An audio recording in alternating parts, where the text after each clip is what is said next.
Hello from Belgium, says Ark of Neptune. Hello from Chicago. Oh.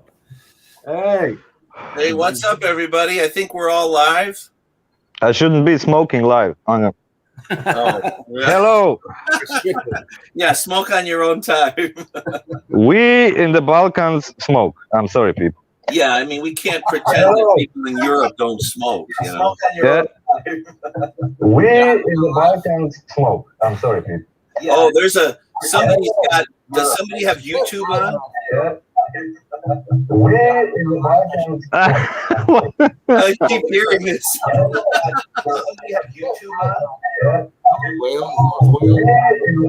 Okay. Somebody has to turn the YouTube thing off. Somebody has to turn YouTube off. Whoever's got YouTube on.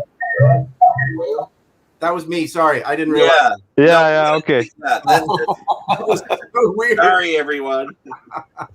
Okay, so hello to Ark of Neptune, Laurie Jones, David, hell yeah, David, and to everyone. Oh yeah, we got a bunch of people, familiar faces here. Thanks for joining us today. Yeah. So George, you've been doing this thing for a while, so just start things off. Well, this is actually the first time we're doing a live chat, the four of us, I believe, live or personally or publicly, right? Yeah. Yeah, I mean, with especially with having Ty here, so we've been wanting to do this and answer your questions, talk about the process, and maybe some of the upcoming stuff that we have planned to cover. And so I'm glad we could all get together on this today. So first of all, we're working on something. For those of you who follow the channel, we're working on something that we haven't done yet, that we actually did a while ago, a couple of years ago when we first got together. So we're doing Ramble On, and we're in the process of putting that together. So Ivan, you got some new stuff you're dealing with, right? Some new boys? Oh, well, personally, you mean? Yeah, the preamps or something? Oh no, yeah, that was it was a fuse. To make a long story short, I was trying to record Ramble On, and my brand new preamps didn't work anymore all of a sudden. So, but it turns out it was just a fuse blown. So I got it covered. It's all recorded. It's all done. Yeah, but a lot of people ask often, like, how you get the sound you get and everything. Like you often don't use an amp. You just go through like the Helix thing, right? No, I've been using the amp lately, but on at least 80% of PFOZ stuff, it's the Helix, the Line 6 Helix. Yeah. Either the floorboard or the VST plugin, it just works great, and I can do it at home with headphones. But since we have this sort of, I don't want to call it a recording facility, but it's a rehearsal room with some nice gear. It's a lot more fun to mic things up and see if I can get. So, for instance, for Ramble On, I managed to find a early 60s Vox AC30 that may or may not be something that Page could have used at that period, because it's Yeah. Did you use that for Since I've Been Loving You? Yes, it's the same amp. Yeah, that sounded incredible. Yeah, it's a great amp. So I was thinking he probably wouldn't be using a Plexi with a 4x12 in the studio, so it had to be something smaller. And the AC30 was then considered to be a small amp. Yeah. And so I gave it a go, and it's pretty spot on. It's definitely in the ballpark. Yeah, that sounds great. I mean, I'm looking forward to this Ramble On. Ty, the vocals are sounding really great, and thanks. You went above and beyond on the last video that we did when we did 10 Years Gone with all the keyboard. In the light, you mean? I mean, in the light, yeah. Yeah, that was quite. It took me a week to get to figure out the sound of that synth and to figure out how to use it. I had the virtual version, and man, it was so difficult to figure out. I mean, it just looks like a crazy, Starship '70s thing. Anyway, but yeah, figured it out, and I mean that was pretty much all just digital as well, right? Like no amps or.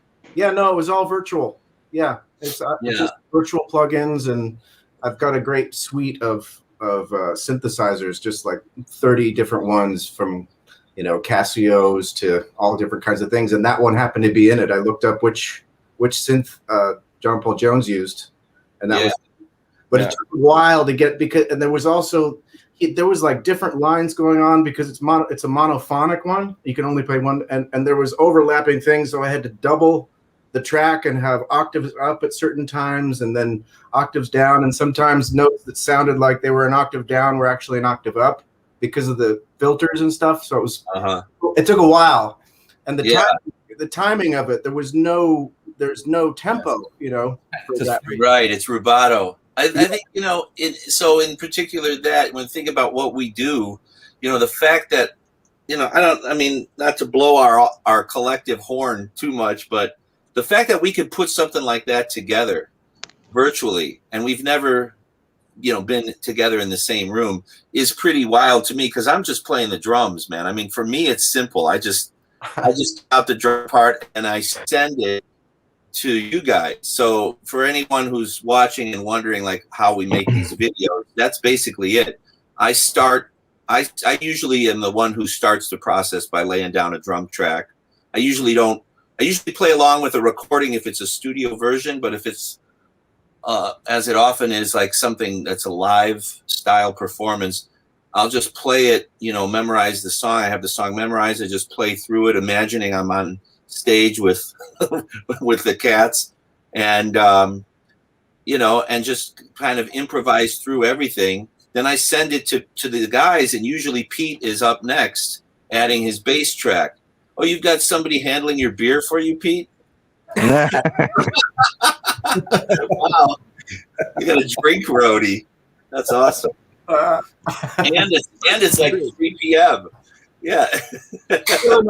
I see Lenark, and I see some people here that familiar names there. Yeah, for sure. Hello to Fuse Man. Hello to AJ Bambino. Yeah. Thanks for the compliments. Yeah, I mean, I just on that point, I just wanted to say I think it's I'm impressed at what you guys are able to do with just me sending you a drum track. It's like, a play along, but to add all those different layers and to nail the sounds, I mean, even like with the bass, I don't know, Pete, do you play through an amp or you just go direct, like line in? I'm going direct. I mean, I don't have a place to crank up a bass amp and disturb everybody, but I have got some good modelers. I've got I recently picked up Amplitude or something, and it has some good bass modelers in there, and it's basically like you do your track. I guess this is in relation to AJ Bambino, how we some of the struggles you all face in doing it. It's just basically we have to imagine like how we're going to approach the song, and because we're not doing straight up studio replications. So like Pete, I'm sorry. Do you remember? It's also related to AJ Bambino's question, which personally for me was the toughest song we ever did. Was In My Time of Dying. And actually, me and Pete were in the same room at that time. He came to Dubrovnik, Yeah.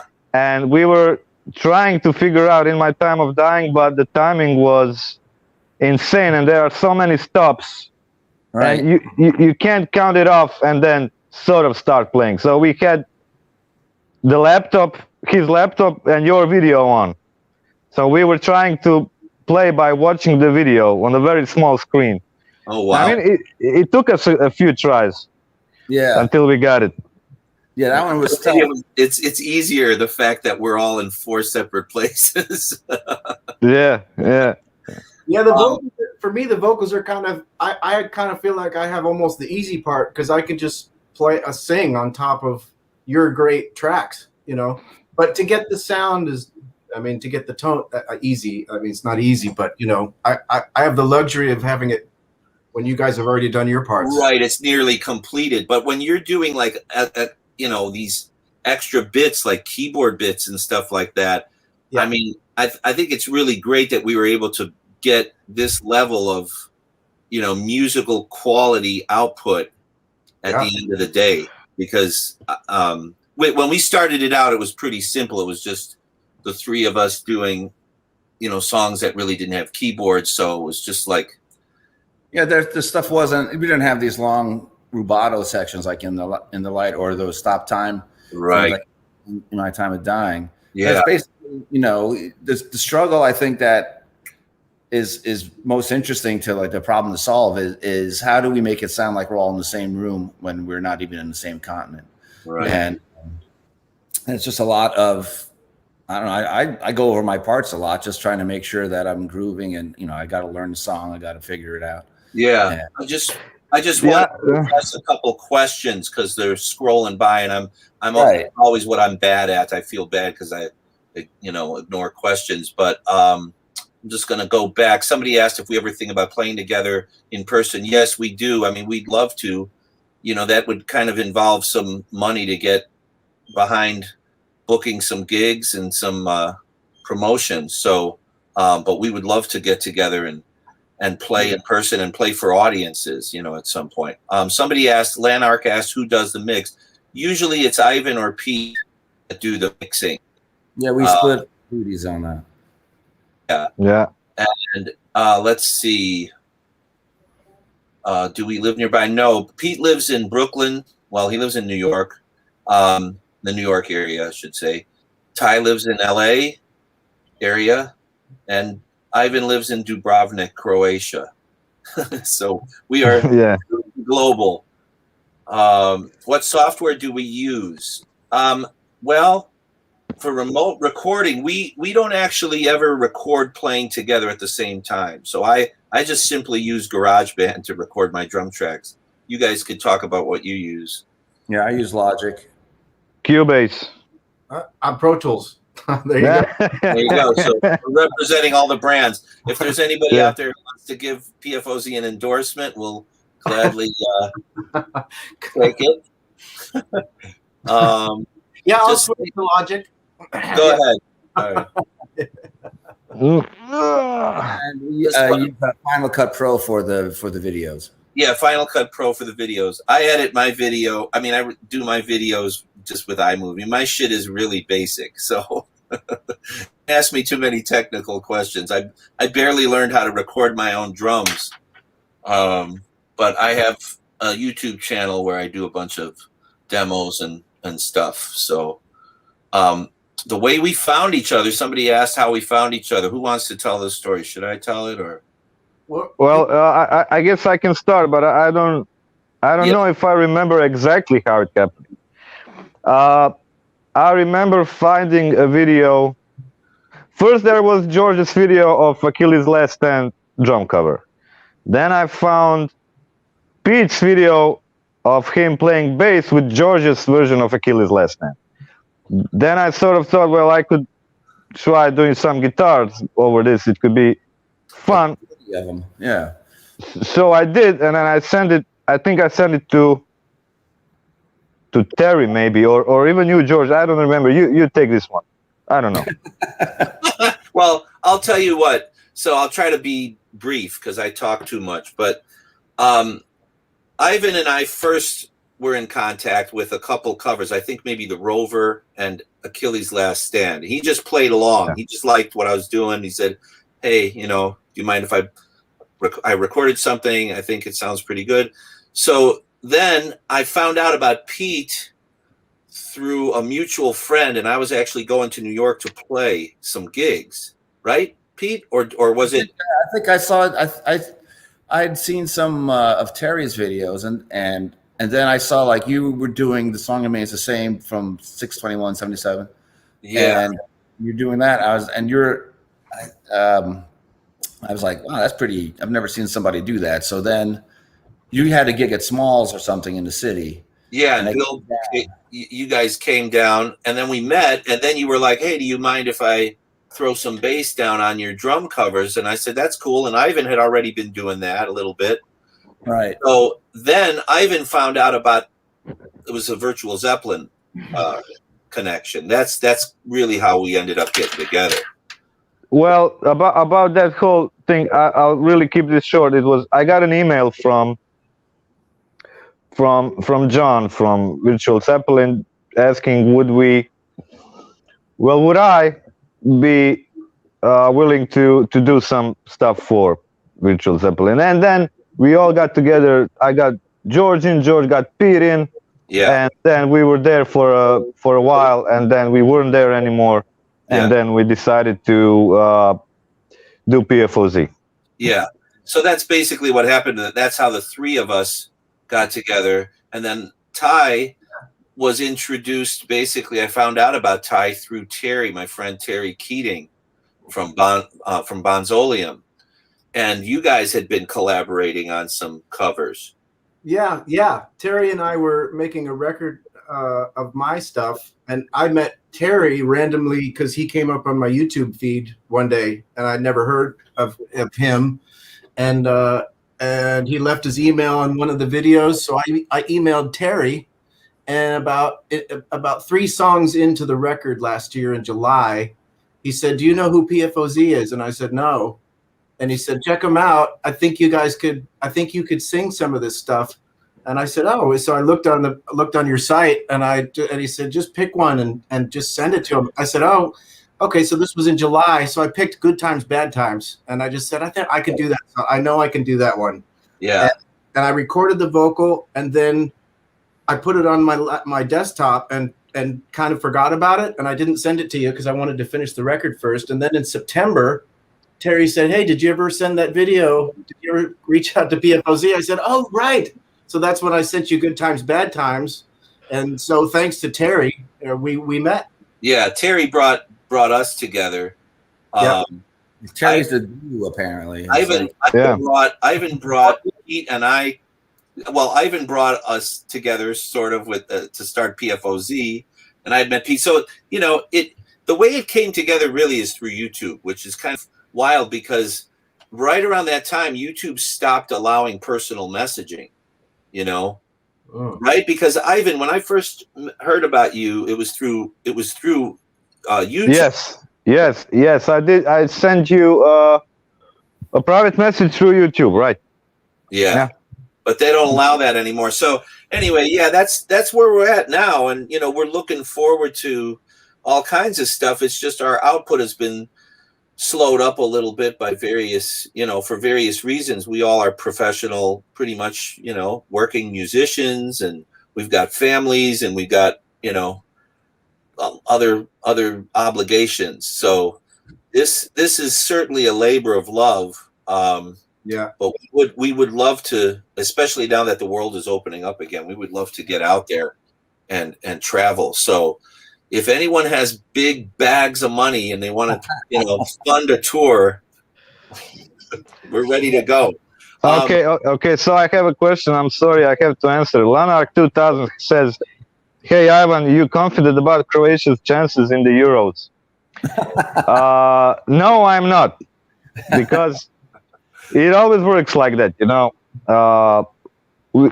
We do something great, then we completely suck the next time we do something. So I'm not being very optimistic. For everybody that doesn't know, it's the European Football Championship. I assume that's yeah. So no. Okay. Baldrick's playing? What's that? Yeah, he's playing, but he's getting old, and half of the team is gone, I think, since the World Cup. So, but anyway, back to the point. Yeah. So anyway, Fuse Man said, so being together in person didn't work well. Yeah. Who knows? We might all get together and we can't play. Maybe we're so used to playing virtually that it'll be all fucked up once we try to play together. Yeah. Well, to get through a whole set. That's a funny thought. Actually, Pete and I got together in New York and we jammed, and it was great. I mean, honestly, there would be no problem grooving. I would so much look forward to being on stage together. I think it would get to another level, honestly. You know, because Yeah. there's a lot of self-consciousness, I think, in when you record like this. You know, it's like I'm alone in my basement and I press the button and there's red lights on. It's like, okay, now conjure up some mojo like you're gonna kick ass on some live version of the song remains the same. It's like I do my best. I mean, I don't know. It would certainly be a different level because I think all of us are pretty, you know, formidable musicians, honestly. Well, that's exactly. Sorry to interrupt. One of the reasons why I'm starting to get into recording real amps, because it's at least something being really loud behind my back, as opposed to you know keeping headphones on and trying to not wake my daughter up. Right, and you feel the vibrations. You know, I mean, body, man, I can get into it more easier. Yeah, the strings feel different. They resonate with the volume and everything. Well, it's all different. I have the entire space for myself. Mm-hmm. You know. Yeah. Somebody said something about a guitar plug-in that makes a snare buzz effect. You know, like right. Yeah. Well, one thing is funny. Like my gong acts almost like a big plate reverb behind the drums. Yeah. So sometimes, like if I'm doing a demo or you know, a video where I'm talking, I put a blanket. You guys might have seen this. I hang like a Blackhawks blanket, which irks a lot of the other, you know, the Boston fans and stuff. But I just hang a blanket up on the gong to keep it from that,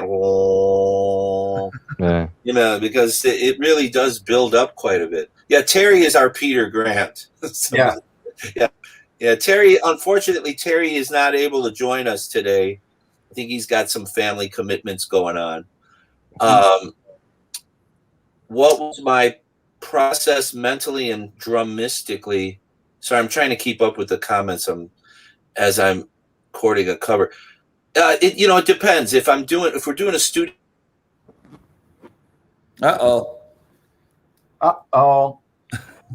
Okay, so George is stuck. Let's see. Oh, what happened? You froze. Our host. Everything's wow.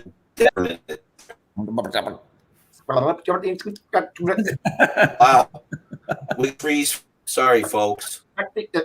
Gotta pay. I don't know if that's just me. Hey, I got a question, Steve Good. What mic would be good to finish up vocals on Everybody Wants Can You? everybody hear me? Having trouble. Yeah. You're good. Hear you, George. We're back. Okay. Yeah, I'll just say my Wi-Fi sucks here. It's terrible. So I use this. This is what is it? I can't remember right now. Oh, is that your mic that you use? Yeah, this is the mic I use. It's a C414. It's an AKG. AKG, yeah, C414. Yeah. And that's a great mic. It's a new mic for me. I used to have a tube mic, but it fizzed out. So I use that one. It's really clear. It's great for acoustic guitars. And I would recommend that one because it's not super expensive. I mean, it's $800 or so, but you can spend thousands on microphones, and you know, you just end up using what you have and kind of making it work. You know. Yeah. Have we got other favorite bands to record covers of? Actually, we've thought about that because at some point we're going to run out of Zeppelin, and like maybe start doing songs from other bands. Like let's say Zeppelin covered it. Like how would that sound? Right. Yeah. I think the one we talked about was how would the Who sound if Led Zeppelin played them. Right. Yeah, that was, and that would piss off Pete Townsend too. Probably. Oh yeah, that would be great. He's a big hater. Yeah, poor Pete. Yeah. I'd love to do some other bands' music and make it sound sort of like Zeppelin would do it. I mean, you know, even Black Sabbath would be cool. yeah. Yeah, the thing that I think Zeppelin brought that was so unique to rock and roll is the funk. You know, that funk and the soul. It's all that Jones Bonham's love of Motown and Stax Records and all that kind of stuff. So that's the element that I think if you're gonna like play any other band, if let's say you're gonna cover like a Who tune or a Sabbath tune in that style, you'd be bringing that attitude. Pete would be bringing that, you know, kind of influence to the bass. I'd be bring in more of the funk that Bonham brings. Yeah, I mean, we wouldn't have to keep it to classic rock bands either. It could be just anything, really. Absolutely, yeah. I'd love to do "Message in a Bottle." I think that's such a fun song to play. We used to. I'm having a hard time. Not hard time, but I thought about it. I was like, I don't know if I could pull that off. Like playing "Message in a Bottom." Message in a Bottom. Message in the Bottom. I like Message that. in a Bottle. we already have the title. Message in a Bottom. Yeah, well, I'm down. See, but that's the thing. Is like, how do we get that started? That has to start with me. So, I'm not complaining. I'm just saying, like, the first thing is like, if I can't get that right, then the other guys are good. You guys are going to be like, nah, this sucks. Next. Well, I think the thing is we should probably ease into it. First, do stuff that's relatively in the ballpark. Right. Like the Who or Sabbath or or even Purple. Deep Purple. Yeah, because Purple, stuff. I think, and Zeppelin share. Yeah. So ease into it, and then once when we get to the point when we really feel good about what we're doing, then we get into the Police, right, or Soundgarden, or whatever. Anything that's cool. Yeah. Yeah. Oh, so this AJ Bambino said, "Bust out some Grand Funk Railroad." Yeah, I have to grow a big fro for that. Now here's the idea from Deck Drum. Why not fund touring by hosting your own Bonzo Bash, raffling 15 drumming slots to subscribers? You could command big bucks, $200 to $300 a song, then end the show with a PFOZ set. Do a few shows. Huh? There you go. Yeah, that's certainly a good idea, because the Bonzo Bash thing, that was big for a while, but I don't know if they even do that anymore. Brian Tichy was the guy who arranged that, but yeah, I like it. I like that idea because it ties in, the Bonhomology thing and PFOZ, I guess.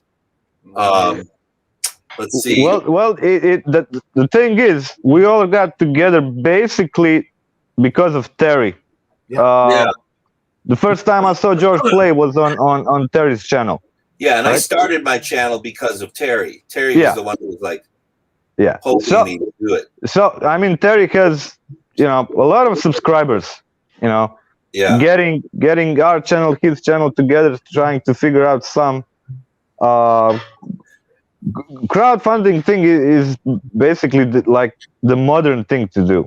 Yeah, that's true. I think waiting around from some A&R asshole to figure out that it's a good product, I think it's in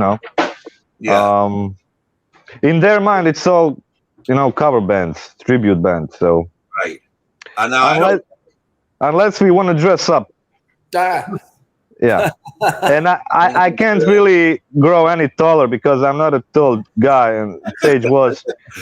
I can't get any younger. I could get a little thinner, but getting younger. No, that ain't and I certainly don't have the look. But there's a couple comments. What's that? We get on stage. I think this is the appropriate wardrobe right here. This is gonna be it. Yeah. Yeah. This is a good comment. So somebody, Tate, commented he'd love to hear a bunch of blues tunes played the way Zepp might have played them and stuff. Yeah. That's a great idea. Mm-hmm. I mean, I'd love to do The Thrill Is Gone or some Albert King or some BB King. That would be great. Yeah. Freddie King. He's I think the closest one to rock and roll from all those. Otis from Rush. The Three Kings. Otis Rush, Freddie King, definitely. Yeah. I always loved Freddie King's version of Going Down, and Zeppelin used to do that sometimes. Mm-hmm. They would throw that in on A Whole Lot of Love. There's a bunch of guys, like Rory Gallagher, early Fleetwood Mac stuff. I mean, blues is also a good way to go. Since Zeppelin already did a bunch of, that stuff early on. Right. Yeah, we prefer as it is, we prefer to do as much of like a live style version of Zeppelin tunes anyway, you know. So somebody had asked about that, like if we prefer to do studio tracks or live. Personally, I prefer to do the live style because we can, you know, Zeppelin was so much about improvisation, and that's what I think, you know, we can do well. Also. You know what would be cool to do? Someone commented Robert Johnson. So yeah. But we should probably like try and choose a tune that nobody did by Robert Johnson, which there isn't many of them. I think he recorded like 40 songs in his entire career. Yeah, I know doing something like what Zeppelin did with In My Time of Dying, which is basically make their own song out of something that's gonna be tricky to do with, you know, not being in the same room trying to figure out a riff or whatever. Right. But it's still something that, you know, it could be even treated like an original song. So. Right. Somebody wanted to know our musical backgrounds. Like they know I come from a jazz background. You guys want to talk about Ty? You do a lot of commercial work. You're multi-instrumentalist. You know. Yeah. I've been doing music for TV commercials and films for the past 25 years or so, and not using my voice very much on anything. Wow. Just you know, doing sound design and music for commercials. So that's been my job, and I'm still do it today. But with doing that over the years, I've learned to just play bass. I started on piano and then I went to guitar. Played guitar in a lot of different bands. Sang in a lot of like cover bands. Had my own band for a while. But yeah, all influences all over the map. Basically classic rock through the 80s and, you know, like that. Right. But yeah. Yeah. What about you, Pete? Well, I guess Italian, like musicians that I admire on the bass, basically. You know, obviously Jones, he's got me started because I heard Days Confused. I had to make that sound. And I was just like, what is that? You know, to do that. Yeah. But Bootsy Collins, any of the James Brown bassist, James Jamerson over on Motown stuff. So a lot of the stuff Jones was actually influenced by too. Sure, yeah. And Jocko, and all like Jocko stuff. Jocko.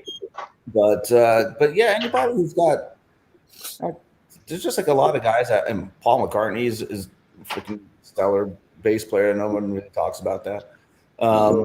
Amazing.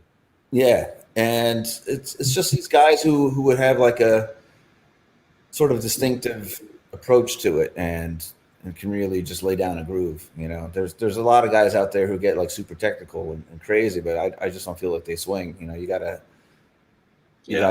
swing and well, to me that's the most important thing. Really, it's with the bass is that the groove is there, and after that, everything else can just fall into place. Yeah. And Ivan, you're a professional working musician. How's the scene right now in Croatia? Anything picking up for summer, or is it still pretty locked down? No, it's we're not in lockdown, but things are, you know, almost normal, but there's still very little work to do. Because tourism is probably down. Yeah, it's slowly getting back up, but it's gonna take a while. But you know, I'm not complaining. I have a lot of free time on my hands anyway. So, but as far as influences go, well, I guess it's quite obvious. My first big, you know, band was Zeppelin. Well, no, I'm lying. It was Iron Maiden before Zeppelin. Oh, really? Yeah. Oh, I was a complete metalhead for a while, and then, but that didn't last for a long time. Then Zeppelin got in, then Purple, then the whole 70s, 60s thing. And you know, I've been living out of music for the last 15 years exclusively. So, right. I'm really not complaining. It's a great way to organize your time. Yeah. Yeah. Right. Yeah. So in other words, we're all basically, working musicians, gigging musicians. And this is I don't want to minimize it by saying it's a fun side project. I mean, as far as a side project goes, it's really satisfying. And, there's a ton of comments here that kind of skipping over. Bill Ward, John Bonamy, and Pace. Mike, what I would say about that, I know it's like hard to keep up with all the comments you're making here. Sorry, but just real quickly about that, all those guys had a swinging feeling in their playing, and I don't mean like big band jazz, like they're playing swing rhythms all the time. But what I mean is the feeling, and especially in the way they feel the fills, the way they feel the groove. It's more rooted in what you would typically think of as like a jazz sensibility. Also the tuning, the sound. I mean, Bill Ward maybe less so, but Bonham and Pace had this way of tuning the drums with coated heads, sometimes with clear heads, but tuning them a little higher to have more tone, more of a pitch. And so there's that similarity, I think, in the era that they were referencing in their playing. I think what you're touching upon is like also my idea. What I personally am missing in modern music is no swing. Yeah. And by no swing, I don't mean exactly what you said, like jazz swing, big band swing. There's no swing in music. Right. It's all very quantized and stuff. So there's very little swinging going on. It's so. Yeah. It's a different philosophy, and I think it comes from, in those days, no matter what kind of music you played, but no matter what kind of music you played, Buddy Rich was a hero for drummers. He was like the drummer at the top, whether it didn't matter what kind of music you played.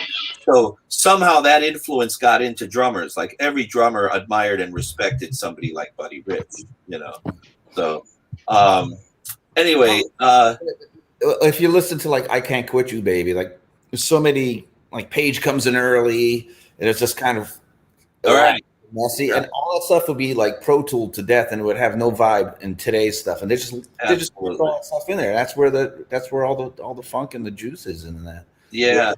Like you're talking about the old blues recordings and stuff, that's exactly it. It like when it gets too clean and too quantized and too symmetrical, it loses that feeling, that human, quality. Right. Speaking of swinging, this Ramble On that we're working on, Pete, man, you're swinging like hell on that thing. That's nice. Really cool, man. And so we're talking about this process of the recording. That's kind of what we do. Like we pass things back and forth to each other. Somebody had asked, like, how do you decide on what? Can you hear? When is it finished? Yeah. No, I'm sorry. I didn't hear what Pete said. Sorry. I said thanks. Your check is in the mail. But no, you too, Ivan. No, the guitar solo too. I was wondering what you were going to do on the guitar solo, and yesterday was listening to it. Like, man, it's all about the groove and the swing and like it's all that kind of really cool. It's like that's where the feel is, along with George rocking it out. Yeah, the thing is, it's not perfect, and it sometimes it's very good to leave it not being perfect. Yeah. And all the little mistakes and stuff. Yeah. So I guess there's a fine line between like there's a good saying, like a mix is never finished, it's abandoned. Because it's never going to be completely finished, Yeah. Right. So we abandon it when there's a point where everybody says, nah, fuck it, it's good, put it out. So exactly. That's what I was going to just get to, because somebody was like, how do you guys decide the editing process since you're not together? And it's sort of like a lot of emails or messages with files like, how does this sound? It's like, that's good, but maybe you can do this. Or how's that? Maybe just, do that. And then we just kind of do like little refinements. But generally, unless I'm really unhappy, like I have to be really happy with the drum part, because the drum part is pretty much going to, once it's done, it's done. And it's not because I'm too lazy to re-record another one. It's because the one that I'm sending, I think I'm abandoning it. I'm saying, I think this is going to be good enough to work with. Yeah. But there are times where like you guys have done something and I'm like, I think I can do this better now.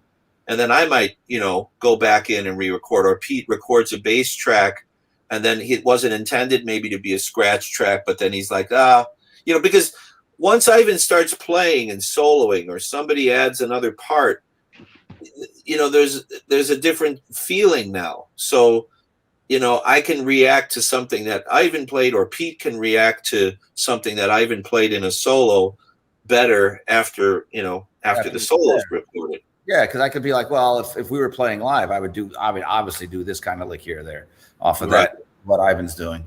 The only thing that's tricky about re-recording drums is, you never play to a click, right? Never. Yeah. So getting the timing right, I think there was like maybe 1 or 2 times where we abandoned the whole thing and started from scratch. Yeah. I can't remember which one was it. There's a bunch of stuff we did. I know. I can't recall. I just remember recording Wanton Song a while ago. You guys did Wanton Song together in Dubrovnik. Yeah. But when we did it before with Virtual Zeppelin, I remember not being really happy with the way the drums came out after the guitars were added. And then I felt like, now I wish I could just play along with it because the phrasing, there's so many gaps. Some songs, if they have like a steady rhythm that's going and going, but a song where there's like a lot of you have those big gaps of silence. Mm-hmm. You can really notice like when just the finest bit of a snare beat or something is off. There was something I was going to ask Ty. What were you going to say, Ty? Oh, well, to continue on, how do we know when it's finished in the collaborative process? I think it's pretty amazing. We all of us have we can have specific notes about, try this there, try there. For me, I'm open. I get comments from both George and Pete, like that syllable could be different, or that I'm not sure if that's quite where it could be, even down to a word. So I'm open to it. I love it, because without it, you guys are the best judges. That I wouldn't want the stuff going out without you guys knowing that it's good. And well, man, that's a huge thing for the vocalist, because we really appreciate that you're open to that, because a lot of vocalists are not open to much correction or advice or Yeah. So, well, it's for me, it has to be that way. It has to be sort of a diplomatic, collaborative process. If I were to just say, no, that's my vocal, I'm done, you guys, that's it, I wouldn't feel right about that anyway. It has to today, I think, or yesterday was a good example. Ty sent me an email with a couple of notes for the mix of Ramble On, which all were exactly on point. It's just, after mixing for a few hours, you just don't hear stuff as well anymore. And somebody with a fresh set of ears is gonna hear them instantly. Right. Yeah. That's so you go back the next day and you fix the stuff, and that's how it goes. And then there's less and less stuff to do, and then when we get to 0 stuff to do, then it's done. Yeah, and it's not, and we don't waste time complimenting each other either. Some of the okay, yeah, that's fine, but this sucks, that sucks, this sucks, and that sucks. It's like, oh, okay, I can address that, and then it's great. So somebody asked a funny question related to this. They said, "There's usually someone more musically pedantic in any band. Which of you would that be?" That would be me. Yeah. I think because no, I'm the nerd. I'm the nerd who's usually making the most comments, I guess. So can I just answer to Robert? How long has Ivan been playing guitar, and is this his full-time job? It is my full-time job, and I picked up the guitar when I was 8, so 7 years ago. Oh, there you go. But I started playing seriously when I was 16 or whatever. Well, somebody had mentioned Gruhawk, and you guys were together for a while, gigging and right? Yeah, 20 years. 20 years. There was a question that, I didn't want to break the flow of the conversation, but are we still doing it? No, we're not doing it because the last thing we did was the Floyd thing up on the hill, if anybody knows what I'm talking about. It's the Shine On You Crazy Diamond and Echoes and stuff. Great. So that was the last thing we did. It was a tribute for our singer that died of cancer a few years back, and we probably won't be doing it, anymore. It's just not the same thing. Right. Yeah. Yeah. So It was a time. Time and a place. yeah. I mean, sometimes you just have to, let stuff go and do your tribute. That's it. When is the recording that you guys did slated to come out, or will that be? The one from the United States that I was. Yeah. It's done. It's mastered. So just to let everybody know, I have sort of a new band doing original stuff, and we recently spent a month in Florida recording, and the album is basically finished. So I don't know what's going to happen. We're hoping to get a deal or something that's going to be similar to a deal in 2021, because I don't know what that is anymore. Right. Nobody does. Yeah. So I think it's a great album. I ripped off one of Pete's riffs, which I did say I did, and I'm gonna send it to you guys later. But I think it's great, and I hope someone sees the potential in it. Yeah. I hope so, man. Yeah. So it would be boring if I were doing only hotel bar gigs. Yeah, that would be kind of. Yeah. I had a couple questions directed. I just want to. There's like the Alembic JPJ question someone asked that people don't like the sound. I think that's probably because the sound that you're hearing is on the bootleg and you don't get the low end of it. You just get the treble part of it. That bass sounds huge, and I think in an arena it would be amazingly huge sounding. And Floyd is awesome. I love Pink Floyd. Yeah. So, yeah, we all do. Really. What's that? I think Animals is my favorite, if I have to mention one. Wow. Yeah. Yeah. Yeah. I don't know. It's hard for me to pick. It's hard for me to pick. I've been digging the Final Cut a lot lately. Oh. Not now, John. Yeah. I really got into The Wall a couple years ago in a way that I hadn't since it came out, and it freaked me out.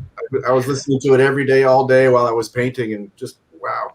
Yeah, they definitely know how to create a sustained vibe over the course of an album. Did any of you see Roger Waters' The Wall live in the last few years? Yeah, a couple times. I've only seen clips of it, like when they were. I saw it live 2 times, and it's the most insane live concert I think ever produced. It looked like it, yeah. Insane. It's just awesome. And the great thing is, the order of the songs, what's coming next. I mean, Comfortably Numb is going now, and you're still surprised. It's insane the amount of production they brought up. And the funny thing I didn't miss Gilmour playing. I miss him singing. Yeah. Oh, yeah. The guitar, the guitar player is fantastic, but the singing was just, shame it wasn't Gilmour singing, but Yeah, he's got one of my favorite voices. Yeah, Gilmour. Absolutely. Great voice. I saw Gilmour a few years ago here, and that concert blew me away. Yeah. Yeah, I saw he had like Rick Wright, I think, in his band. When last I saw him, I saw him play at Radio City, and they did echoes and shit. It was phenomenal. Yeah. So somebody asked, how did we get Tracy Guns and Jimmy Sakurai in? Oh, yeah. So I think Tracy Guns, he followed us on Instagram. We sort of exchanged a few messages, and he was in. Yeah. For Jimmy, I think, George, you know the story, I guess. Well, for Jimmy, I mean, I met him. He actually reached out to Terry. He was trying to get in touch with me, and sort of with I think with the idea of he wanted me to do a show in Japan, but I was invited to a Jason Bonham concert in Michigan. He said, I'm going to be near Chicago, and would you like to come to the concert? So I said, sure, Terry and I would love to come to the concert. So he gave us tickets and passes, and we met after the show. Jason was not feeling well at that show, and it was evident when he was playing there was something wrong with his arm. He kept kind of grabbing his arm, and after the concert, it was a great concert, but after the concert he left and he went up to his room. They were playing in a casino. So we waited for Jimmy to come out, and he came out and talked to us, and he said, oh, Jason's not feeling well, so sorry, and all that. And so we had this conversation, and he invited me to play a gig in Tokyo, and I basically turned it down. It's, I don't know if I should go into all the details about it, but the money wasn't that great, and I don't like dressing up, so that's not, my cup of tea. So yeah, imagine George with a mustache. Yeah, just imagine me with a bowler hat and a and a beard. I mean, I could grow a pretty wicked beard and mustache. Which tour was it that you were going to do? It was supposed to be Nebworth. All right, so you would have had to get that kind of blue shirt. Yeah, I'd have to get like a kind of blousey looking shirt, and no, and wear a wig. No, that's not for me. But I gotta say, I don't get it. I don't get the dressing up. I don't either. I mean, I understand some people, a lot of people actually really like it. But as far as like him playing with us, I'm not quite sure. It was after I met him and we were in touch, and he's a really nice guy and, great guitar player. And he has like encyclopedic knowledge of Jimmy's playing and everything. And he was going to play, we gave him, a choice of tunes, and he selected Carousel Alhambra. So, that's really how that happened. It kind of happened because, we ended up meeting, and I went to his concert and everything, and I started following him on Instagram. And it's being a virtual band. A lot of this stuff is like virtual world. People say, "Hey, man, love what you do," and they send a private message. Would love to sing a song, or we would love to play a song. And we haven't really had that many guests. I think it's really just been Tracy and Jimmy Sakurai, right? Oh no. Well, no. Guitar players, man. Yeah. We really haven't had vocal guests. Only a couple keyboard guys. Dan yeah, the only other guy was a guy who played with Rod Stewart, who's a great guitar player. Emerson Swinford. He did, For Your Life. He did For Your Life. And then there's keyboard guys, Dan Chase, and the guy who did Carousel Alhambra. Oh yeah. So we'll bring in some, most of the time it's a couple guys that I know, musicians that I know in Chicago, either Dan Chase or this young guy named Joey Scotch, who did the keyboards for Carousel Alhambra. And he's an incredible jazz musician, pianist, but he's also super into synth, keyboards, and he's pretty amazing. I just want to say, Rob, the timekeeper, thank you. He was talking about he was against Pfoz having a singer, and but thank you, Rob. I really appreciate it. Yeah. I mean, that's one of the things really appreciate about Ty is it's not coming at it like trying to sing exactly like Robert Plant and do some sort of mimicry. That just doesn't make sense, honestly. I wouldn't be able to say. I mean, I've tried actually when we did 10 Years Gone.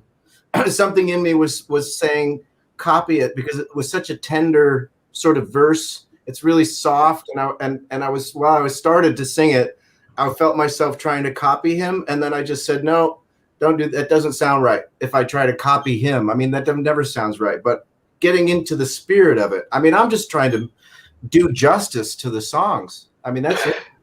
Honestly, I think that Ty probably has the toughest job of the four of us. I think so. Getting the instruments to sound good and play them right. I mean, if you're any good at it, it's not going to be a huge problem.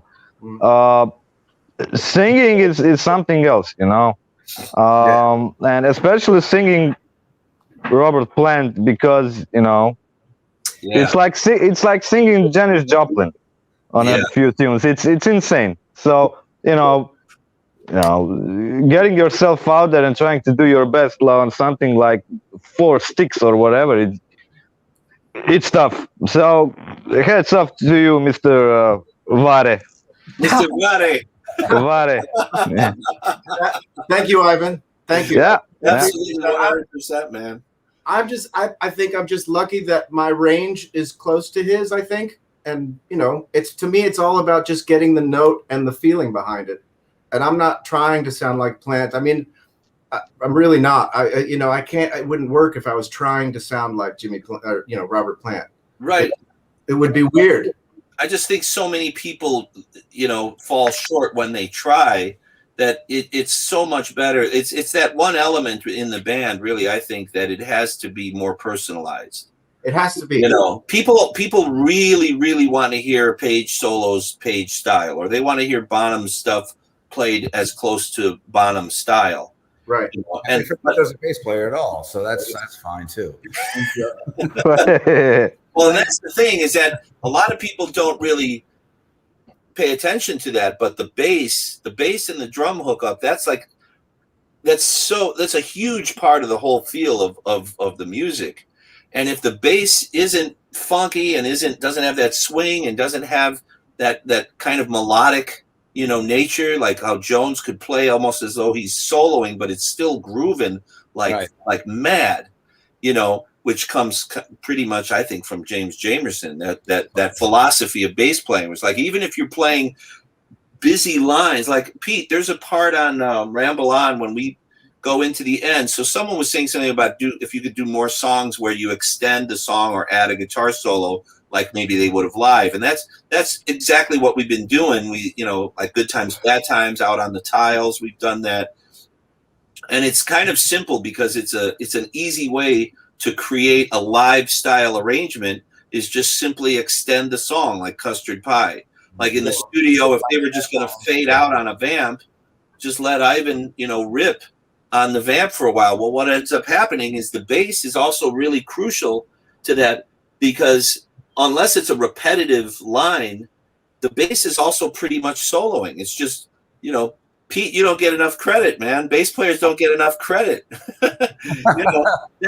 The soloing is going. It's like the bass is reacting to the guitar solo. So but in this case, Pete hasn't heard Ivan's guitar solo really, so he's recording what will be the accompaniment to Ivan's guitar solo going out on Ramble On, and he was playing all this really cool stuff, and I was.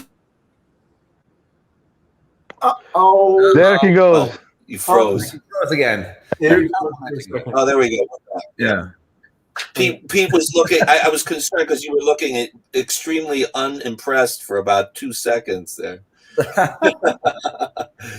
Anyway. Yeah, no, and I think that now that we have the solo, I'm probably going to go in and redo some things or whatever. I'm not sure yet. I haven't really been able to listen to everything, but yeah. Somebody said you can't beat the lag in jam. We had talked about jamming, e-jamming, and until they get that really together, I think it's going to be more headache than it's worth. Yeah, I don't know. I think actually Cubase has it down pretty good, but in that case we all have to use Cubase, and it's I think it's too complicated for anybody who's working in any DAW knows, once you get used to your own DAW, you really don't want to change because you know where everything is, you know how it works. Getting this stuff. Plus the thing is, me and the rest of the guys are at least 6 to 7 hours difference. So we would have to jam, like for me in the evening is there, we're just eating lunch. So it would not work, I think, very, very well. Yeah, it would be tough. One quick advertising announcement. Somebody asked about T-shirts. If anyone's interested in a PFOZ T-shirt, you simply send us money, $25 at peoplesfrontofzeppelin@gmail.com. We just sell them through PayPal, You can send a PayPal payment to peoplesfrontofzeppelin@gmail.com. You got to write it all out. I think And- a smaller one. Yeah, you got to write it all out. peoplesfrontofzeppelin@gmail.com. You can also send us an email there and get it started. Let us know what you want, the sizes, and they're $25 each, which includes shipping in the U.S. only. International shipping is a little bit more. But you send us an email to peoplesfrontofzeppelin@gmail.com. Here's an interesting question. It can be disconcerting when the other band members can play your instrument. Can Pete, Ivan, or Ty play drums? So Pete, Nope. I don't. no. Why, Play drums. why do you think I'm here? I don't have any competition. Yeah, you know. Do you play drums, Ivan? Well, I try my best, you know, when I sit behind the drum kit to play something from Creedence. Not. But, you know, but it doesn't sound so good, but I give my best, you know. Creedence So, is always no, really fun to play along with. I knew a lot of guys in high school who, you know, they just had basic understanding of the drums, and that's not to say that Doug Clifford wasn't a great drummer, but it's really great feeling jam along music. No, the thing is, I don't think you have to know how to play the other instruments. Think you have to understand how they work. Right. I agree. You know, so, and, you know, after, you know, decades of doing music for every one of us, I think we all understand how other instruments work. And being around drummers and bass players and singers and guitar players, you basically know how things function. Yeah. I think also, yeah. I think also like having an interest in the instrument, even if you don't play it, like being interested in the sound of it, the construction of it, just kind of having an understanding. Like I think Ivan, you're kind of into drums, like you know about a gear and you know. Because I'm like a gear dork. You know, I love gear. I love microphones and drums and, you know, bass amps and guitars and stuff. So all of that, anything that's basically audio is, you know, interests me. So somebody asked what do I think of Yoyoka, the Japanese girl drummer. I think, you know, she's good. I think she's good. I mean, I think there's a phenomenon going on right now that I guess this prompts me to think of, because I've been thinking about it a bunch lately on the internet. There's real life musicians, and then there's internet phenomenons, social media musicians. And, you know, first of all, she's a young girl. She's going to develop, and it seems like she's got a fair amount of natural talent. But when I see people like going to these extremes of, like, you know, asking Robert Plant what he thinks of her, or what, you know, somebody who's like some young social media phenomenon that went viral with a video, it's like, you know, frankly, there's a lot of people all over the world that are young, that have talent, that can play well, and it just, for whatever reason, fame is fickle and funny that way. You know, certain people just get like an extra amount of attention. So, I mean, I think she's fine. I think she's talented. I think she's got a promising career. But do I think she's like the greatest person to ever cover, you know, Led Zeppelin or any drum covers? This is okay. You know, yeah, it's okay. She's young. Yeah. Her thing. I'm just saying that it's no slant on her. It's the whole phenomenon of like what social media is doing in terms of like bringing people. You got Logan Paul fighting Floyd Mayweather. Right. I mean, like, what is that? You know, just because. Oh my God! Yes. Obviously not a talent exhibition. Right. Yeah. Somebody asked me if I like Geddy Lee. Yeah, Geddy Lee is one of my. Him and Jones were my first influences on the bass. Hey, Voodoo 99 from Brazil. Hey. I got to reply to Fuseband. Fuseband, no, it is People's Front of Zeppelin, all words spelled out, @gmail.com, not PFOZ. It's not abbreviated. It's the whole words all. Yeah, it's quite long. People's Front of Zeppelin @gmail.com. Stephen Good, thank you. Hey, Tammy, thanks.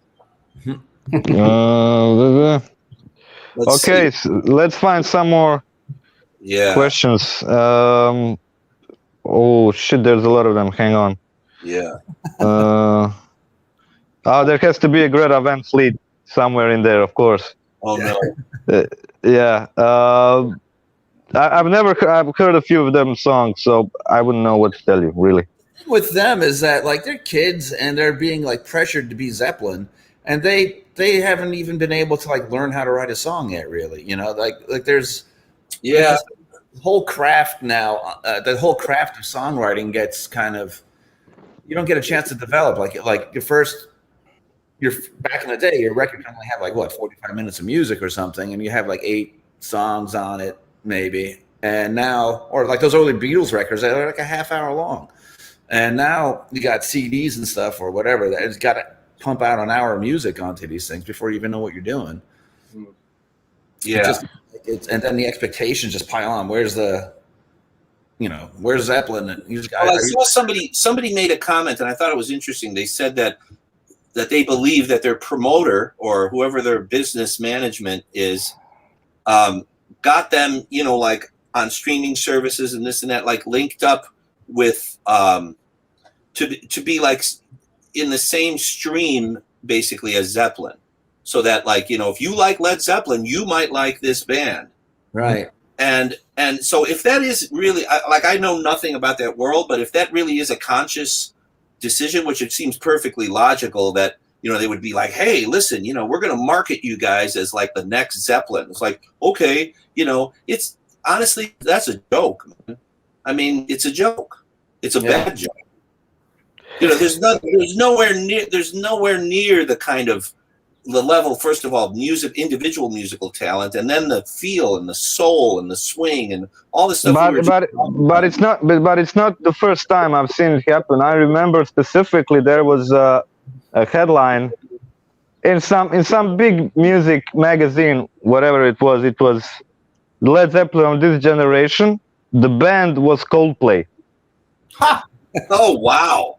Yeah, so that's like nothing new.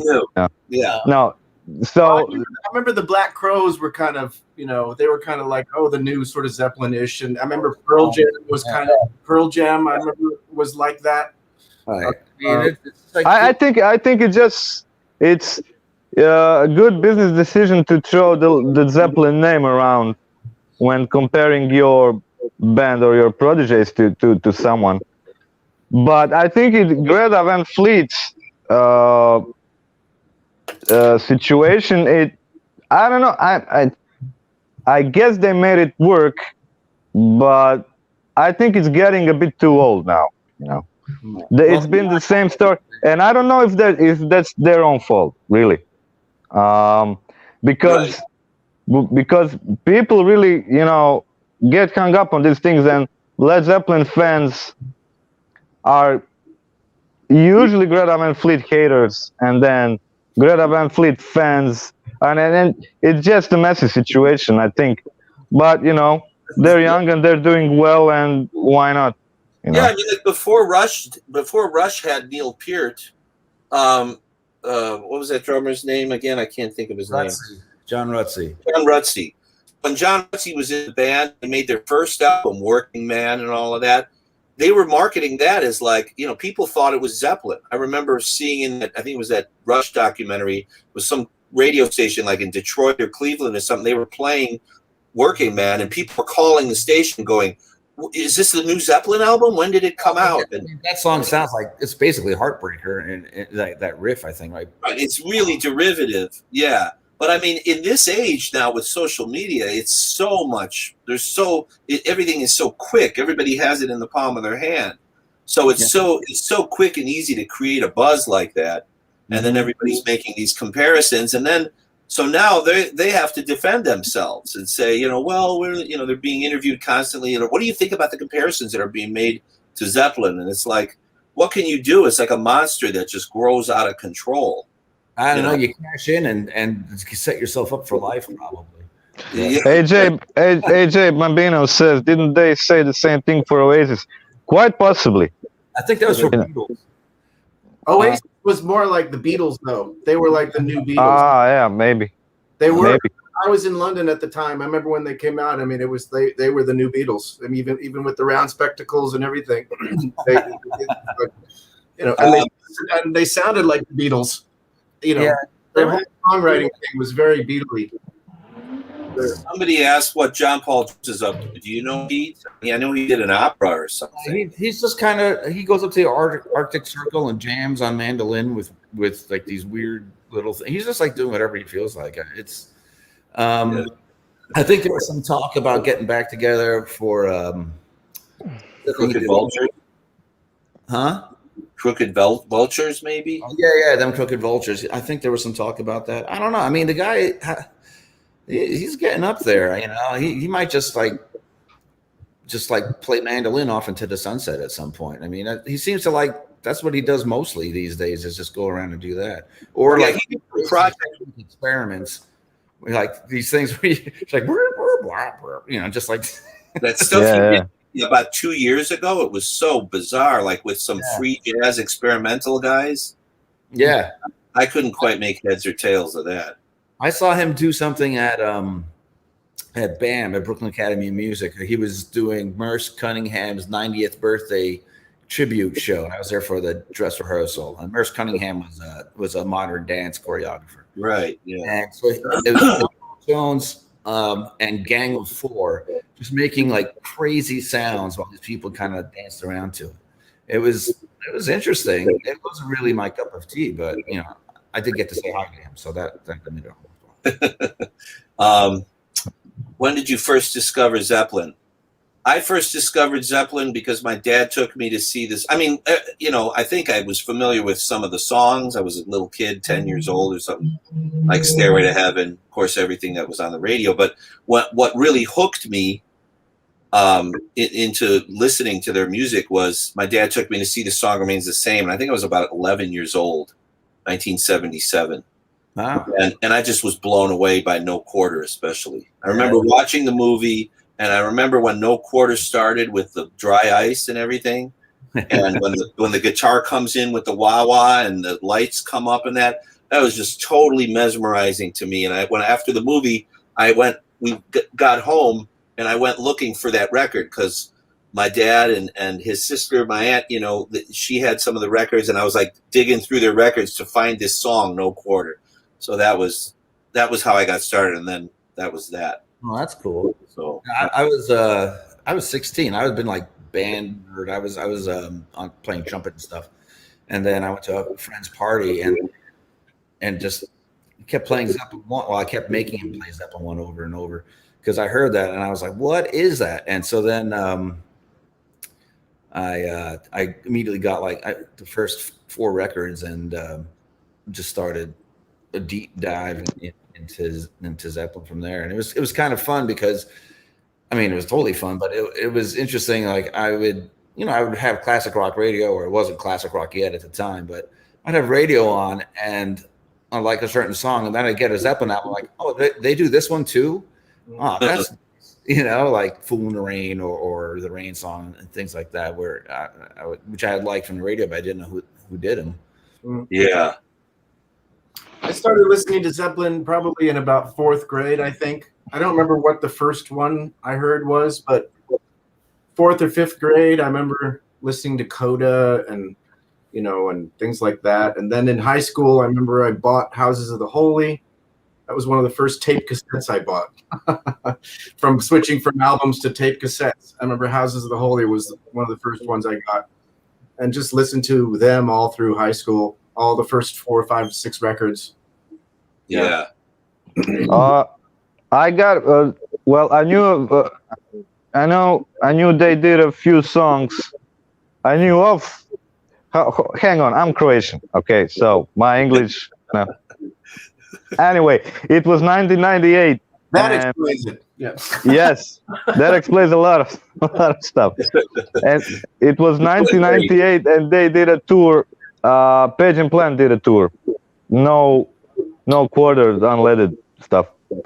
And they were in Zagreb, which is the capital of Croatia, and I was 14 at the time. So I knew a few songs from, the greatest rock and roll compilation stuff.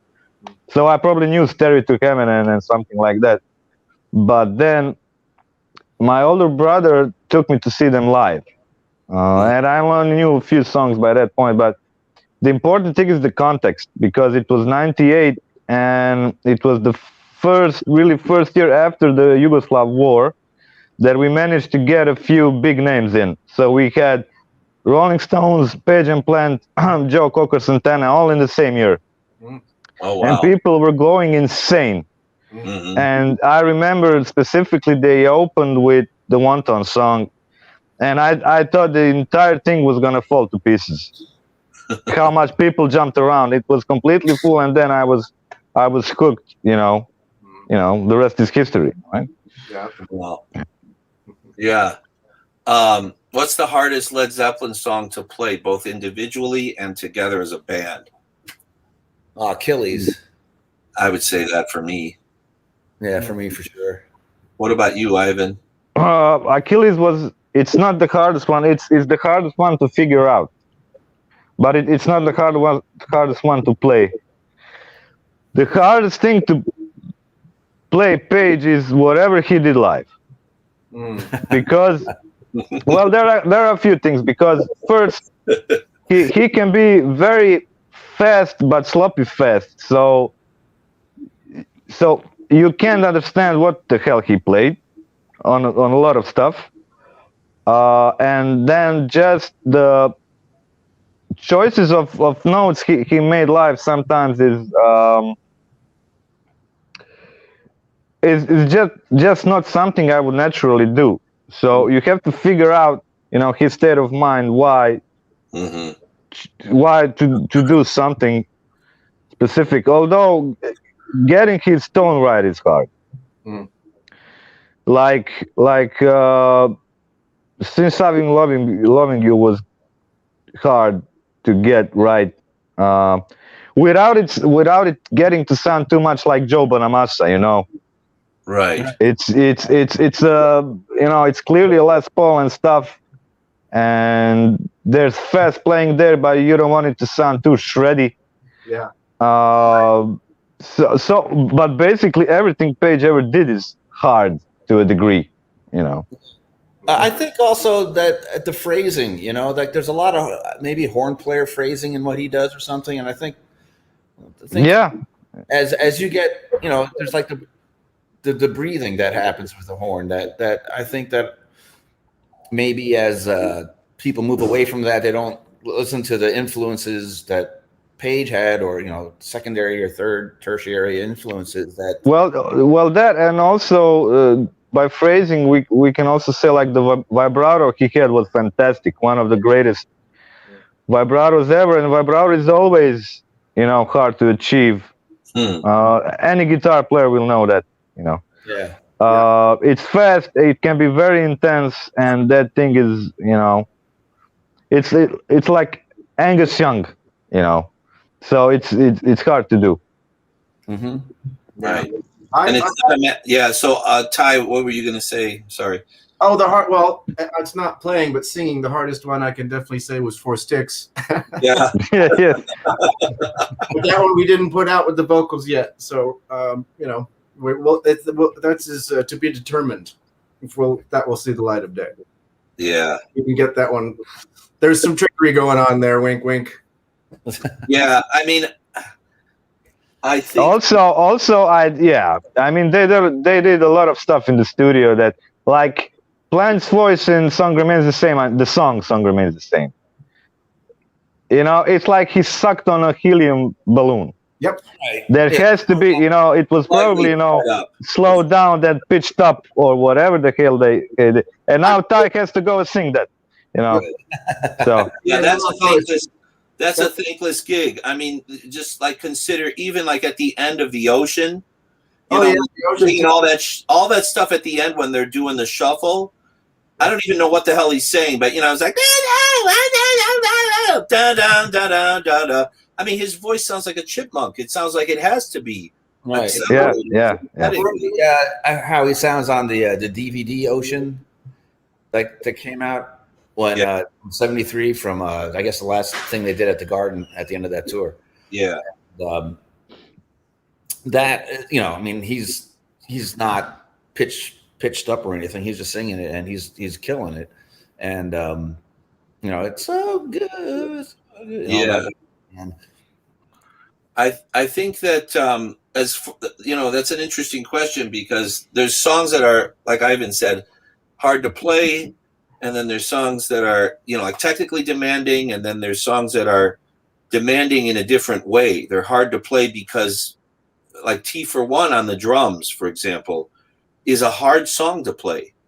It's hard to play because there's so much space. mm-hmm. And it's about creating. You know, Bonham is one of the greatest drummers for so many. One of the reasons he's one of the greatest drummers, let me put it this way, is he can convey so much emotion with such simplicity. Yeah. And for a drummer to be able to do that, you have to be a master. I mean, it's almost like there's an extra level of artistry involved. It's not like an instrument where you bend a pitch or you hold a note, you do vibrato and that, and you convey emotion, and people go, oh man, that feels so great. It's like on the drums, you can't do any of those things. You have to communicate the feeling with this touch and how you produce the sound. And if you listen to the way he plays on T for One, it's really dynamic.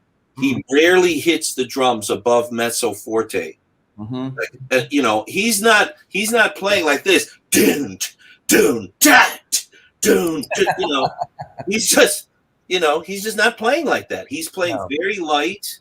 He's not rim shotting a lot of the time. The snare is just being touched in the middle, but it's just the right amount of restraint and production of sound.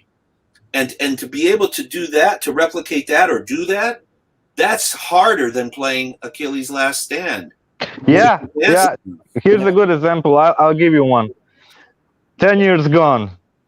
The opening chord, I think, is the hardest thing I ever had to do in PFOZ, because it's first, I don't know, that sound is so crystal clear. It's you know, I'm sure I you know, everybody says it's a strat on the middle pickup. I think it might have been the Dan Electro. Yeah. That thing is so insanely clean, Mm-hmm. you know, and the feel with, well, in the entire first part before the drums kick in, there's so much feel there. It's very, very hard to replicate it, you know, properly. Yeah. So that's a good example of something that's technically not really hard, but, you know, actually hard to do.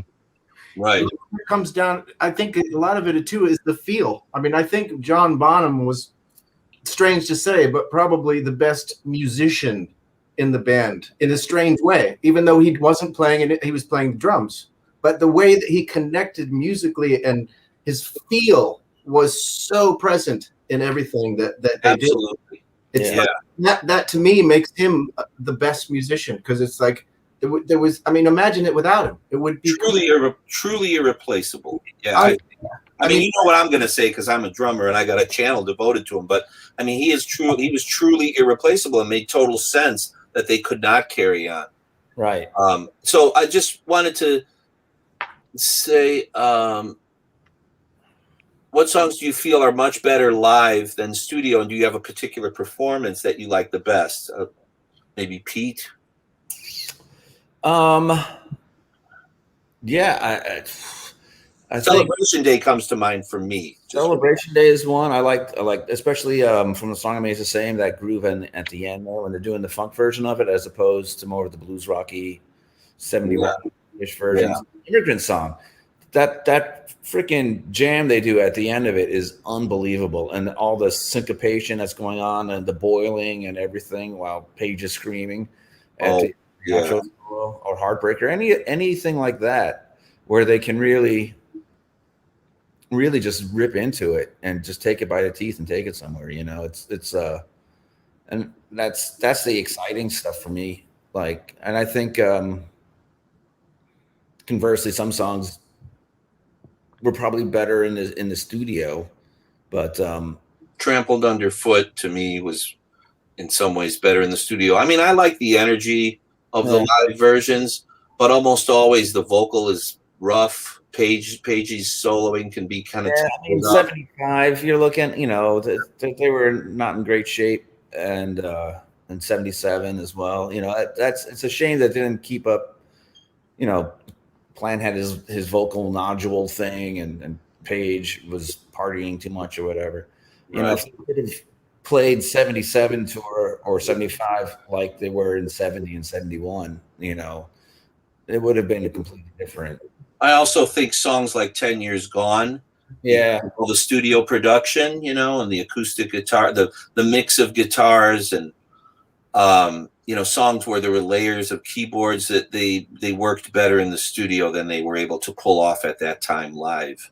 Yeah, like 10 Years Gone live is fine, but I much prefer the studio version. I like Sick Again live, like the Sick Again. Yeah. I do too. When Page solos. When the solo was on, sometimes in the a little tangled. Eddie show when Bonham is like he's going around changing the accent from from upbeat to downbeat. Yeah, that is like phenomenal. I know. I love that stuff. Yeah. What can we expect next from you guys? Ramble on. Ramble on. and behind everything.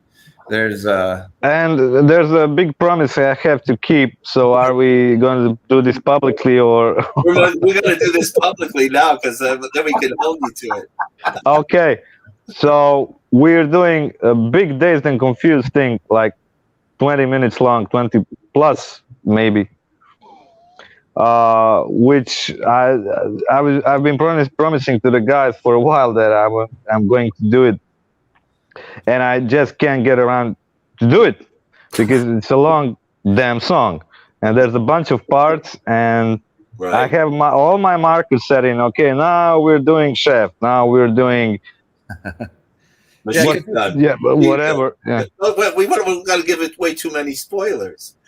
Right, but what we have done is we George and I made an arrangement of days which had where we touch on some of our favorite live. Well, this is the fun part. We're not doing a specific version of Live Days. We're doing George's and Pete's vision of.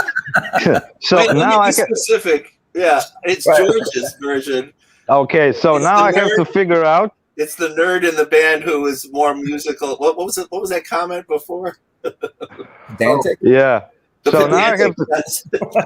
Now I have to figure out what the hell to do on all those parts, and I have to, you know, I basically have to learn the song either, you know, by heart and play it all at once, or I'll play it in big chunks. But I did buy a theremin.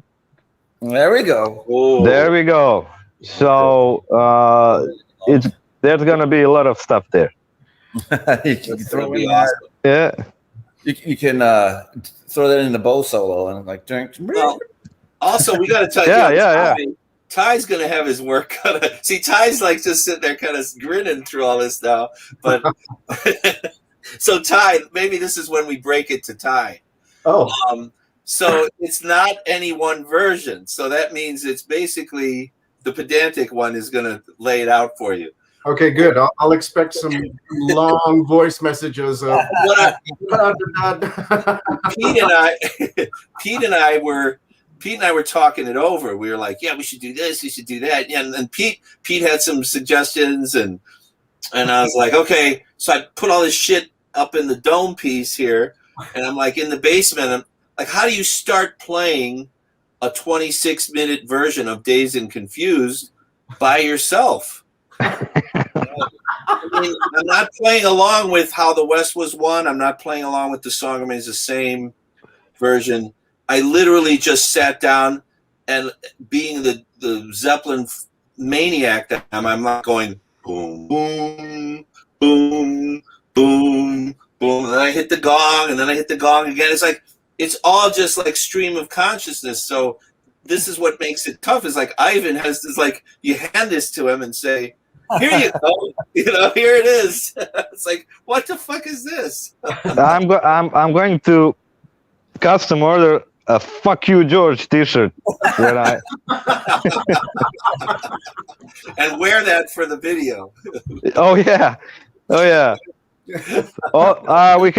We have two questions. Which song we wouldn't do, and are we gonna do something acoustic? For the acoustic, I think it would be fun because their acoustic stuff is great.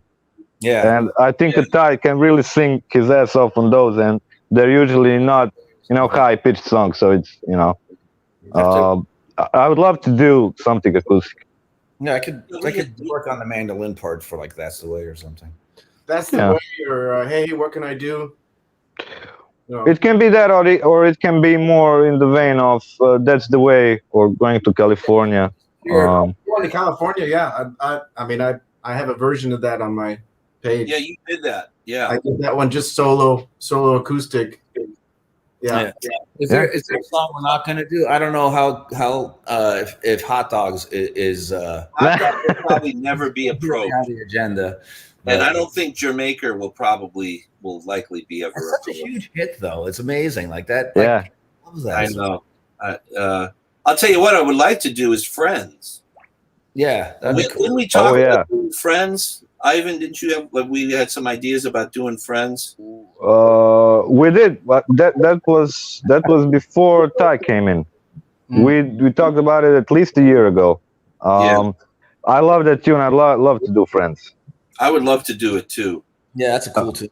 And what we might do with that one is to get a bass by Laika. Oh yeah, yeah. And the washing machine for the end drone. Yeah. Stephen Good says "Hot for Nowhere." Ty. Hot's on for Nowhere. Yeah, I would like to do that. Yeah, we got that started. I think we've got the rhythm section on that. Oh yeah. Yeah, but I didn't like how I played it. I would prefer to do that again. Sure. Gallows Pole, that'd be a fun one. Oh, somebody just mentioned Gallows Pole. Yeah, Gallows Pole. Stephen Good. Yeah. I'd love to do that one. So,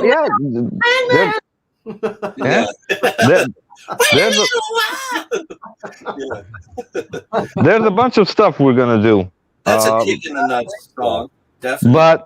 But I'm definitely starting on Dazed because because George is a pain in the ass. I've been and now I'm public and I've been delaying it for too long, so I have to do it finally. Well, the thing with that is it's kind of like a hybrid of How the West Was Won, Song Remains the Same, and then some miscellaneous 71 versions. And some other stuff. Yeah, I mean, but the thing about Dazed, at least to a certain level, is when we were, in compiling it and coming and getting, it's like you realize like how much of that was just kind of structured from every version. It was like he has his. I think that the really hard part about it is, Page would lead like all that kind of stuff. But Ivan has to follow us, which is different. Right. Like, that's the whole thing is that Ivan is instead of leading the whole thing and like I'm done soloing now, guys. It's time for us to do this and get to this other section. He's got to be like, where I'm supposed to tell these guys when we're going to the other section. Yeah, that's the single most difficult thing about doing hybrid stuff with PFLZ is when is the imaginary solo over? Yeah. Right. Yeah. Because you should be the one to determine that, not me. Yeah. So I have to put markers in, and then I really get into it solo. A lot of times I just miss the marker. So I have to be sort of into the solo, but look at the screen the whole time to figure out where, the drum fill is where I'm going out. So and that's like a major difference. It's like if we could get into the same room one day to really just have exactly gel and not have to like piecemeal it together and just see how it just like get the vibe going. Like Ivan is screaming and then it looks over. It's time to get to the next section. Zeppelin were. Like Jimmy, I remember reading somewhere John Paul Jones said that he called it the band of nods because it was like Jimmy Page. There was a lot of nodding going on. Like, the next section. Now here we go, and you can see it in like a lot of Zeppelin stuff. It's not like Rush or bands where things are predetermined, like it's going to be a 16-bar solo every time. On these epic songs, even like Nobody's Fault But Mine and stuff, it's not a set number of bars where there's a guitar solo. Right. So really, if the guitar player's not determining that, it's really hard, to play along with mine. The videos, how they would just all kind of like congregate around the bass drum and kind of just look at each other while they're, feeding each other, and like they have their backs to the audience half the time. It seems like, it's like, and like the improv stuff. Yeah. And just, Rob, the timekeeper says Tangerine. That'd be fun too. Yeah, absolutely. Yeah. How do you guys feel about that one? Actually, I like Tangerine. Of course, yeah. Tangerine is like a snack. It's kind of a snack tune to me. I love it. I mean, I think it's great, and I think that solo Page played was absolutely brilliant.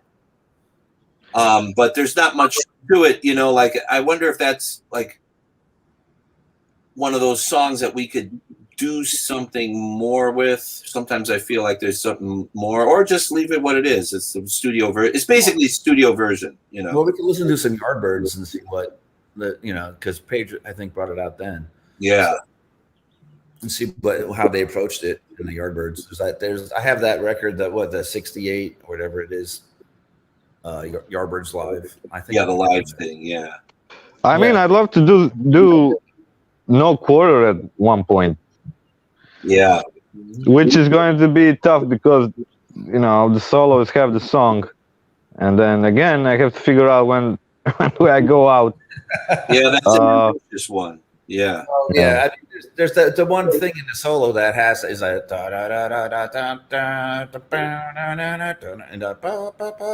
yeah. That's another thing. That's another thing. I think like sometimes with live stuff that's really iconic, like No Quarter, people want to hear, a specific version like it. And if you don't do that, which Page didn't do that all the time. Page didn't always go da na na na na na na. I mean, he did a lot, but not always. And so then if you don't do that, people are like, oh, you didn't, you messed it up, or you didn't do the right. So I mean, if we're gonna do something like No Quarter, even Dazed, anything that's a live version, there's no way in hell I'm gonna play note for note what Page did. But I do pick and choose some stuff that I think it's very important and crucial to the solo, and I will do them. Right. Like what you right now mentioned for the No Quarter thing, and of course, and then if we do. Let's say the live Stairway live version. Of course, there are parts there that you absolutely have to play, or it's not the same solo. Right. So it's tough because you have to let your own personality out. Ty probably knows what I'm talking about since he already discussed it. And doing justice to the original thing. Right. Well, for me, it's keying in on what, if I were listening to it, what would I want to hear, like from the singer?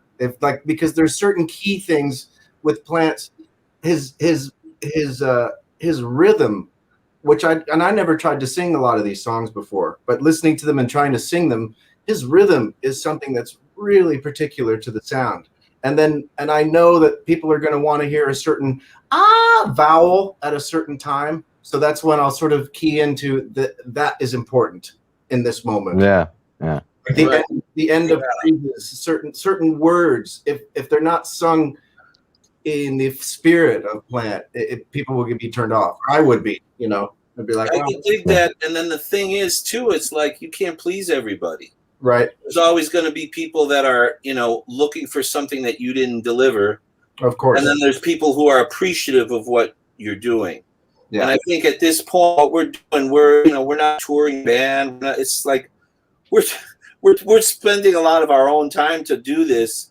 For it's not. I just think that sometimes you can't like allow the potential Whoa, I don't know what just happened there. I got a big Me too. notification. Sean, In the light is awesome. in the light is awesome. Thank you very much. That was a challenging one, and somebody asked, like, was there one that we finished and felt like when it was done we were like proud of it, like we felt happy about it or something like that. That certainly was one. I mean, I feel like In the Light was really quite something to be proud of, and I thought everybody just brought the best of their talents to it. And it conveys some emotion. I mean, for being a virtual performance, that's definitely one of them. Immigrant Song was one too. That was the first one we did. Was that the first one we did as PFOZ?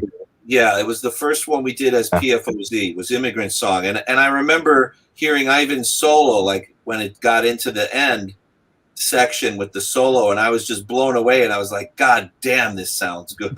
Like I really felt like that satisfaction of like, because often I don't like hearing what I play back. I just feel like it's like looking at yourself in a mirror. You see all these things that you want to change or something, but man, that was really a great a great overall take, and that's what I think we all felt that way. Like we could keep doing this. This is gonna be cool. It's gonna work. Well, yeah. I mean, look at stuff. How we started. Now we're doing almost 2 hours live chat with people. So, who knows? Yeah. As long as we're all having a good time, we'll keep doing it. And when we eventually run out of Zeppelin stuff, we'll Do I don't know. Stuff. Yeah. We'll do other stuff. I actually wouldn't mind doing original stuff. Everybody writes. Ty writes. Ivan writes, and Pete has some really great tunes that I laid down a couple drum tracks to a couple years ago, and I actually would really like to see those fleshed out more because I think they're fun. Yeah. Yeah. Hey, Rob, the timekeeper. Thanks, Rob. Yeah. Oh yeah, Rob. Thank you, and thanks for the gong notification. Rob is the one who, whenever there's a gong hit, he puts the time marker. Okay. Gong alert. He calls it a gong alert. I'm still seeing this John Gullimer In the Light thing across the screen. How do you get rid of that? But thanks, Sean. I think I accidentally hit it. Oh, so you highlighted it. Yeah. Okay. All right. So Lori Jones has she's in Wales, I think. She has a cottage called Bryn Avel. It looks like AWEL, Bryn Avel. So we could do Bryn Avel Stomp. Lori Jones, she's in Wales. She has a Welsh cottage. Oh wow! So we could all get together at the Welsh cottage and Nice. sit outside and write songs. Hey, Wales is like 2-hour flight for me anyway. Oh So- yeah, more like 6 or 7 for me, I think. Wow. I'll sort it out. Yeah, let's see. Brendan Allard. Hey. Yeah.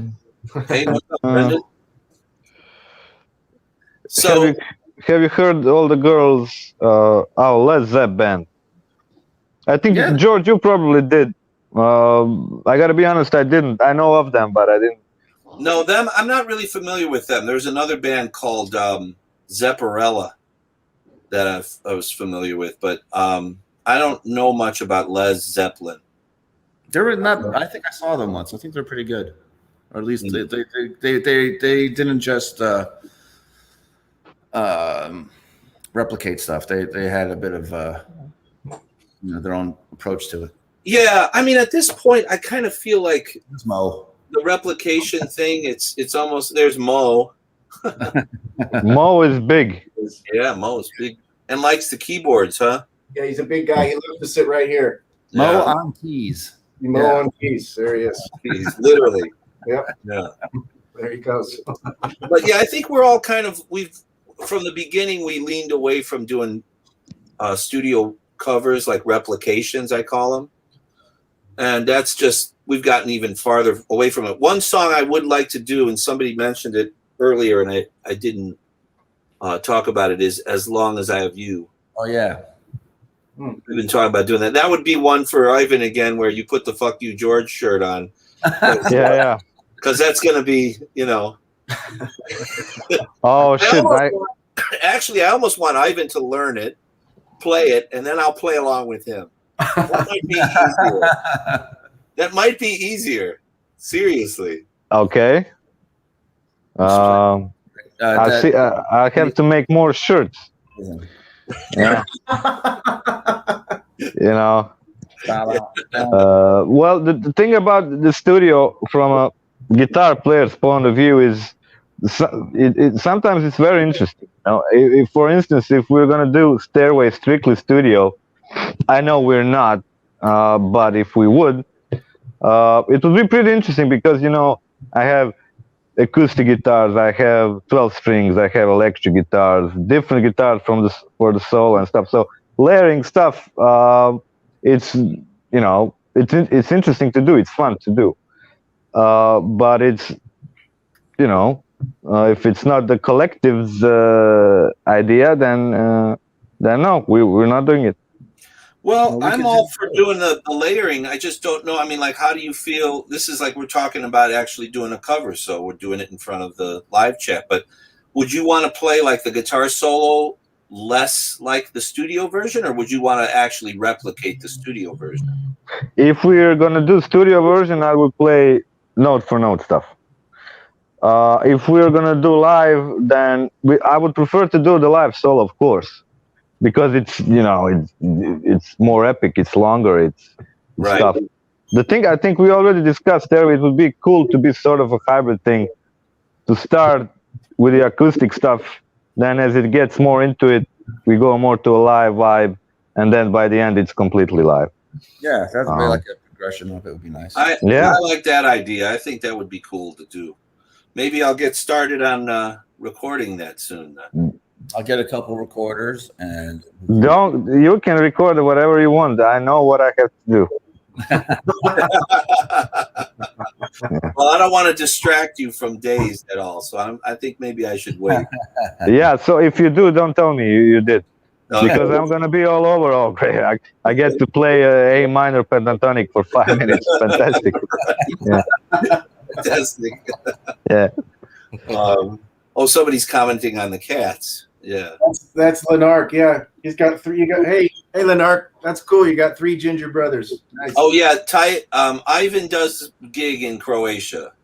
Do you gig around Croatia? Yeah. When there's no viruses going around, I gig all the time. For the last year, not much. Ivan, somebody wants an F.U. George shirt. See, you started something. Shit, now there's pressure. Now it has to look good. I have to find the right font. It's easy. Just white letters on a black shirt. It's simple. And yeah, right. It has to look like PFOZ stuff. Right. I'm doing it. I promise you I'm going to do it. I know you will. Yeah. Yeah. Okay, so guys, we're 2 hours into it. Yeah, I think maybe it's a good time to call it. I got to get some dinner started and stuff. Exactly. Back to family life. But this was fun. I'm glad we were able to finally converge here. Yeah. Yeah. Actually meet. Yeah. Where do I go? So, well, thanks to everyone that was in the chat for asking questions and stuff. This was very fun to do. This was my first time ever doing something similar. yeah. So maybe again, in a couple months, we'll do another one and answer some more questions. But so everybody, look forward to the next video. Is going to be Ramble On, probably very soon. So we hope you all dig it. Thanks, Glenn. And Ivan, you started a movement here. People are jumping on hashtag F.U. George. F.U. George. I'll call you right back, man. Yeah. I say that with love. So, Okay. all right. Well, this is great. Thanks again, Pete, Ty. Yeah, thank you, George. Thanks for everyone. Thank you, everyone. Croatian. For joining us all over the world, and look for that video coming soon. And thanks again for supporting PFOZ. Oh, yeah, and if you want T-shirts, People's Front of Zeppelin at gmail.com. $25. Can't beat them. 35 for fuck you, George shirt. Yeah, you send that to Ivan. He makes all the money. Yeah. Okay, guys. Okay, Take care. see you later. Bye bye. Wow. See you later.